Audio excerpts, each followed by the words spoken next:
بسم اللہ الرحمن الرحیم نحمدہ ونصلی ونسلم علی رسولہ الکریم اما بعد فاعوذ باللہ من الشیطان الرجیم بسم اللہ الرحمن الرحیم۔ میرے عزیز بہن اور بھائیو، آج میں آپ کے لیے لے کر آئی ہوں جمعے کے دن کی اہمیت۔ اللہ تعالیٰ نے قرآن پاک میں ارشاد فرمایا، یا ایھا الذین آمنوا اذا نودی للصلاۃ من یوم الجمعۃ فاسعوا الی ذکر اللہ۔ اے وہ لوگ جو ایمان لائے ہو، جمعے کے دن نماز کی اذان دی جائے تو تم اللہ کے ذکر کی طرف دوڑ پڑو۔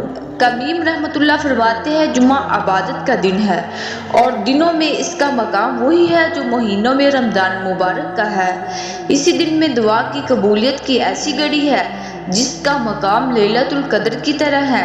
اسی وجہ سے جس کا جمعے کا دن صحیح گزرا وہ اس دن گناہوں سے محفوظ رہا، گویا کہ اس کا ہفتہ گناہوں سے محفوظ ہو گیا۔ سیدنا انس بن مالک رضی اللہ تعالیٰ عنہ سے روایت ہے، رسول صلی اللہ علیہ وسلم نے فرمایا، جنت میں ایک بازار ہے جس میں اہل جنت ہر جمعے کو آیا کریں گے اور ایک ہوا چلے گی جو ان کے چہروں پر اور ان کے کپڑوں پر پھیل جائے گی اور وہ حسن و زینت میں مزید بڑھ جائیں گے۔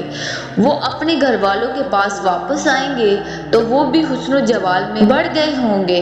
ان کے گھر والے ان سے کہیں گے، اللہ کی قسم ہمارے ہاں سے جانے کے بعد تمہارا حسن و جمال اور بڑھ گیا۔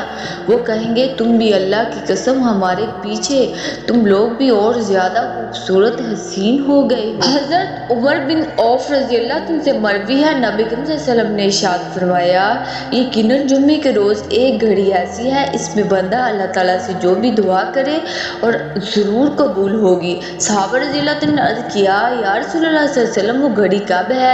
آپ صلی اللہ علیہ وسلم نے فرمایا، وہ نماز شروع ہونے سے ختم ہونے تک کی گھڑی ہے۔ اللہ تعالیٰ ہمیں عمل کرنے کی توفیق عطا فرمائے۔ یا اللہ، ہمارے خالی ہاتھ تیرے سامنے پھیلتے ہیں، ان کو اپنے فضل و کرم اور رحمت و برکت سے بھر دینا۔ اے اللہ، ہماری سب نیک دعائیں قبول و منظور فرما لینا۔